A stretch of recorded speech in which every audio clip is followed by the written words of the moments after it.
प्रिय विद्यार्थियों, पिछले 2 व्याख्यानों में मैंने आप लोगों के सम्मुख इस उपन्यास के कुछ अंश पढ़े थे। मुझे इस बात का विश्वास है कि आप लोग इस उपन्यास की कथा से भलीभांति परिचित हो गए होंगे। आज के इस व्याख्यान में मैं इस उपन्यास की कथा वस्तु के संबंध में आप लोगों से चर्चा करूंगा।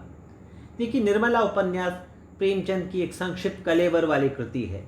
निर्मला उपन्यास सही अर्थों में उपन्यास न होकर एक उपन्यासिका है। अंग्रेजी में उपन्यासिका को नॉवलेट कहते हैं। उपन्यास यदि आकार प्रकार में एक बड़ी और विस्तृत रचना है तो उपन्यासिका एक संक्षिप्त कलेवर वाली कृति कही जा सकती है।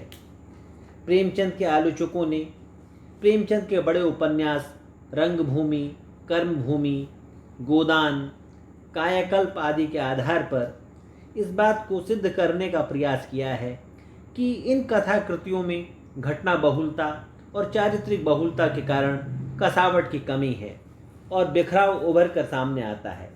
इसके विपरीत निर्मला जैसी उपन्यासिका में रचनाकार की पकड़ मजबूत है।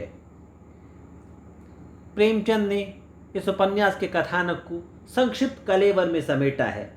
प्रेमचंद उपन्यास के मर्म को संक्षिप्त घटना प्रसंग और चरित्र योजना के माध्यम से उपन्यास के अंतर वस्तु को रचनात्मक कसावट के साथ व्यक्त करने में सफल रहे हैं। इस तथ्य को समझने के लिए निर्मला के एक प्रसंग को सामने रखकर समझा जा सकता है। निर्मला निम्न मध्यवर्गीय परिवार की लड़की है। पिता की आकस्मिक मृत्यु के पश्चात उसकी विवाह का प्रश्न एक समस्या का रूप धारण कर लेता है। दहेज मिलने की आशा न रहने पर डॉक्टर भुवन के पिता भालचंद सिन्हा किए हुए रिश्ते को ठुकरा देते हैं। दहेज न दे सकने के कारण उसका विवाह वृद्ध से होता है। ये वृद्ध मुंशी तोताराम है। निर्मला की नियति परिस्थितिवश उसके लिए दुख और यातना का द्वार खोल देती है। निर्मला उपन्यास में घटना का वर्णन नहीं मिलता, अपितु लेखक उपन्यास की नायिका निर्मला की नियति से पाठकों का साक्षात्कार कराता है। उपन्यास की नायिका निर्मला सहसा मुंशी तोताराम की पत्नी बनकर उसके घर चली जाती है, जो 16, 12 और 7 वर्ष के 3 पुत्रों का पिता है। प्रेमचंद इस अनमेल विवाह पर व्यंग करते हैं कि अब तक एक ऐसा ही आदमी उसका पिता था जिसके सामने वह सिर झुकाकर देह चुरा कर निकलती थी। अब उनकी अवस्था का एक आदमी उसका पति था। वह उसे प्रेम की वस्तु नहीं, सम्मान की वस्तु समझती थी, उनसे भागती फिरती थी।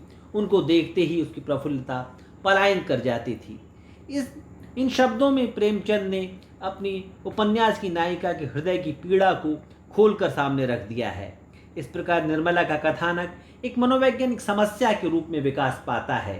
कहने की आवश्यकता नहीं कि निर्मला में विस्तार की अपेक्षा गहराई का आयाम उभरता है। प्रेमचंद ने निर्मला उपन्यास को आकस्मिकता का पुट देकर नाटकीय स्वरूप भी प्रदान किया है। उदाहरण के लिए उदय भानु सिंह की आकस्मिक मृत्यु, निर्मला के पिता के द्वारा निर्धारित सगाई का टूट जाना, उपन्यास के पटल पर मुंशी तोताराम का आगमन और पूर्व पत्नी से उसके 3 बेटों के मध्य निर्मला का विमाता के रूप में तोताराम की गृहस्थी में प्रवेश करना, ये सभी नाटकीय आकस्मिकता लिए हुए प्रसंग हैं। इसलिए निर्मला को एक मनोवैज्ञानिक और नाटकीय घटना से पूर्ण कृति कहा जा सकता है। आज हम लोगों ने इस उपन्यास के कथानक के संबंध में विचार किया है। आने वाले व्याख्यानों में हम इस उपन्यास के अन्य पक्षों पर चर्चा करेंगे।